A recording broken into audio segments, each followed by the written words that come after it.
उद्यापित है दुईदिनिया ओडिसी संगीत नृत्य कार्यक्रम त्रिमुखी नृत्यांजलि पक्षर प्रायोजित नृत्य समर्पिता गुरुमुखी कल्चरल ट्रस्ट समर्थित एवं केन्द्र संगीत नाटक एकाडेमी और राज्य संस्कृति विभाग सहायतार यह कार्यक्रम अनुष्ठित होता। शेष सन्धार अतिथि भाव खाद्य जोगाण मंत्री कृष्णचंद्र पात्र जोगदे कलाकार मान उत्साहित करने सहित गुरुमुखीर लोगो उन्मोचन करते। कार्यक्रम में 250 कलाकार निज प्रतिभा प्रदर्शन करने सहित ओडिसी संगीत और श्री जगन्नाथ संस्कृतिर प्रचार प्रसार करने चेष्टा करते। मर्दल गुरु धनेश्वर साई, ओडिसी नृत्य गुरु पुष्परंजन मंगराज और ओडिसी संगीत गुरु सुकांत कुंडू संयोजन परिवेशित नृत्य और संगीत दर्शकों को बेस मंत्रमुग्ध करथिला।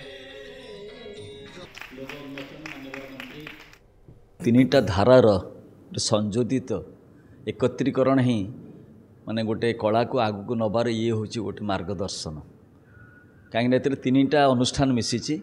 एमानकर उद्देश्य हूँ ओडिशा रे जते प्रकार कला अच्छी ताकू एकाठी करवा ता भितर शास्त्रीय हो संगीत हो वाद्य हो ये तीनोटी मिश्रण करी समाने आगू केमती कलाकार माने मंच पाइबे एवं जो माने प्रतिष्ठित कलाकार तांकर प्रचार प्रसार केमती हो पारिबो ता द्वारा जो माने आगामी भविष्य रे कलाकार माने ए विद्यारे शिखुछंती समाने केमती मार्गदर्शन पाइबे यह तांकर मुख्य उद्देश्य। त्रिमुखी आम जो 2 दिन है जो फेस्टिवल आम चली तीनोटी संस्थार आम 3 जन करूँ।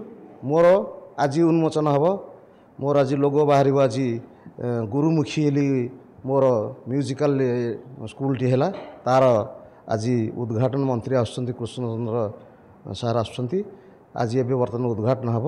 आम 2 दिन पर्यंत सकाल 10 रु दिन राति 10 पर्यंत आम एमती कार्य कर चलीचु।